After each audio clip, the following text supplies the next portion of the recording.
from Record Store Day of a few years ago.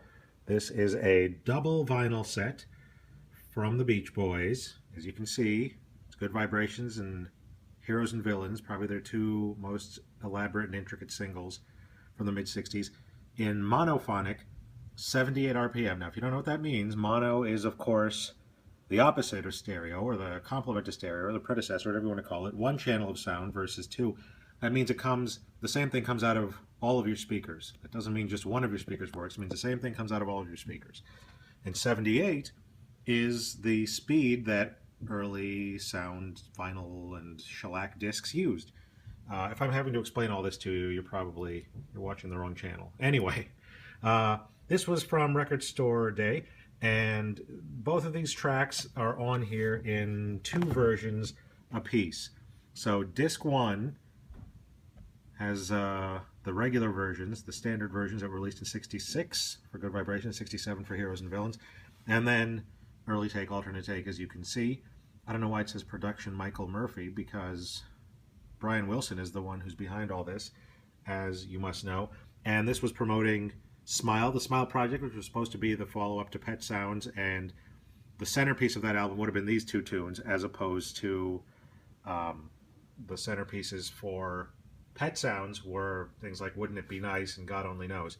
And these, Good Vibrations, was released between Pet Sounds and Smiley Smile, which is what Smile became. The original Smile Project was never really fully realized properly, and there's a whole mess of history about that online. But the reason that this is so notable is that it's 78 RPM, and I don't know if you can tell, but these are only 10-inch discs.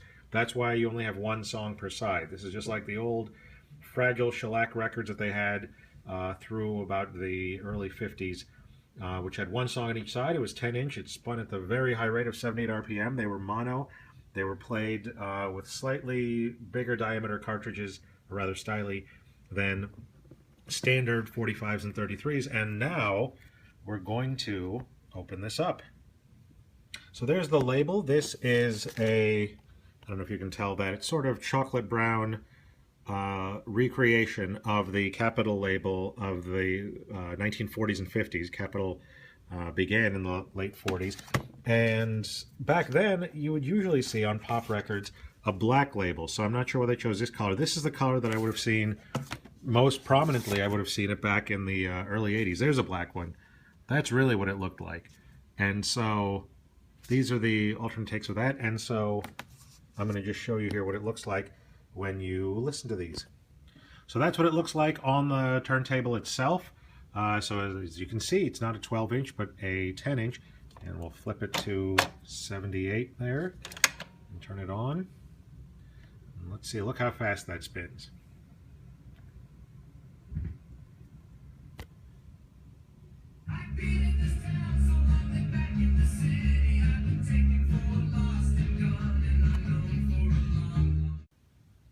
So a couple things that I've noticed now that I've played with this set, I put on the other disc, the chocolate brown one, and this was hiding right in here.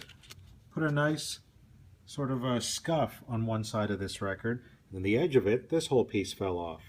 I have literally never, I've heard tell of this happening, I've literally never had it happen to me. I thought records were far better made today than they were, say, in the 80s, 70s, 60s, 50s. So that's real disappointing that the quality control was so lax. This little time bomb has been waiting inside of this for 4 years. Also, I forgot to show you this. That was inside of there. It's about the size of a CD insert, and it wants us to know that the deluxe Smile Sessions CD was coming out. Not the Smile Sessions. Remember, they had the Smile Sessions box set. Then they tried to recreate the album and actually put it out properly as it would have been.